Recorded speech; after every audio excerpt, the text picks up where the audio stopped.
Today we're going to talk about orofacial myofunctional disorders. Because that's such a mouthful, we refer to it as OMD. There's a lot to know about OMD, so we have created two separate videos.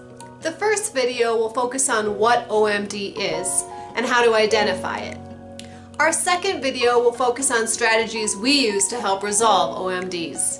Okay, OMD stands for Orofacial Myofunctional Disorder. So these are behaviors or patterns that occur when there's some inappropriate muscle function or incorrect movement of the lips or the tongue or the jaw or the face in general. So OMD, how do I know if my child might have some concerns? So some red flags for OMD. Open mouth posture. So when a person is sitting at rest, not speaking or swallowing, what does their mouth look like? Their lips should be together and they should have nasal breathing. Their mouth should not be open. You shouldn't be able to see their tongue at all. So if you have a child that at rest is breathing through their mouth, or you can actually see their tongue protruding out through their teeth, that's a big red flag for us. Another red flag is some speech articulation errors. Any sound that includes or needs lingual or tongue movement to create it.